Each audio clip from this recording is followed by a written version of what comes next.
कालहस्ती मंदिर की कथा। कहते हैं कि नील और फणेश नाम के दो भील लड़के थे। उन्होंने शिकार खेलते समय वन में एक पहाड़ी पर भगवान शिव की लिंग मूर्ति देखी। नील उस मूर्ति की रक्षा के लिए वहीं रुक गया और फणेश लौट आया। नील ने पूरी रात मूर्ति का पहरा इसलिए दिया ताकि कोई जंगली पशु उसे नष्ट न कर दे। सुबह वह वन में चला गया। दोपहर के समय जब वह लौटा तो उसके एक हाथ में धनुष, दूसरे में भुना हुआ मांस, मस्तक के केसों में कुछ फूल तथा मुंह में जल भरा हुआ था। उसके हाथ खाली नहीं थे, इसलिए उसने मुख के जल से कुल्ला करके भगवान को स्नान कराया।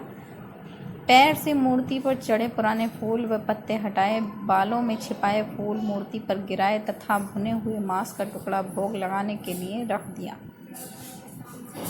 दूसरे दिन नील जब जंगल गया तो वहां कुछ पुजारी आए। उन्होंने मंदिर को मांस के टुकड़ों से दूषित देखा। उन्होंने मंदिर की साफ सफाई की तथा वहां से चले गए। इसके बाद यह रोज का क्रम बन गया था। नील रोज जंगल से यह सब सामग्री लाकर चढ़ाता और पुजारी उसे साफ कर जाते। एक दिन पुजारी एक स्थान पर छिप गए ताकि उस व्यक्ति का पता लगा सके जो रोज रोज मंदिर को दूषित कर जाता था। उस दिन नील जब जंगल से लौटा तो उसे मूर्ति में भगवान के नेत्र दिखाई दिए। एक नेत्र से खून बह रहा था। नील ने समझा कि भगवान को किसी ने चोट पहुंचाई है।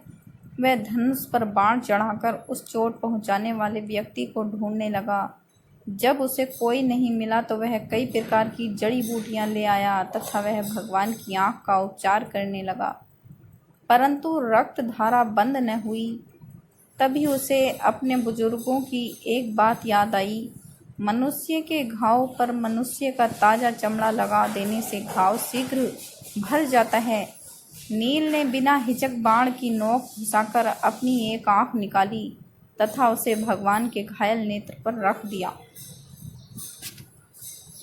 मूर्ति के नेत्र से रक्त बहना तत्काल बंद हो गया। छिपे हुए पुजारियों ने जब यह चमत्कार देखा तो वह दंग रह गए।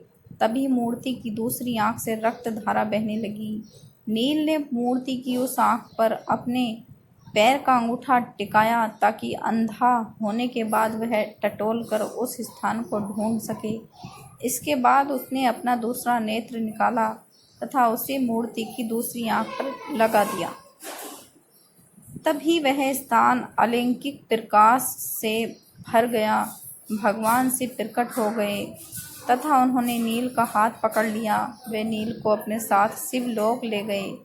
नील का नाम उसी समय से कणप, तमिल में कण नेत्र को कहते हैं, पड़ गया। पुजारियों ने भी भगवान तथा भोले भक्त के दर्शन किए तथा अपने जीवन को सार्थक किया। कणप की प्रशंसा में आदि शंकराचार्य जी ने एक श्लोक में लिखा है, रास्ते में ठुकराई हुई पादुका ही भगवान शंकर के अंग झाड़ने की कूंची बन गई। आमन कुल्ले का जल ही भगवान का दिव्याभिषेक जल हो गया और मांस ही नैवेद्य बन गया। आहो भक्ति क्या नहीं कर सकती। इसके प्रभाव से एक जंगली भील भी भक्त श्रेष्ठ बन गया।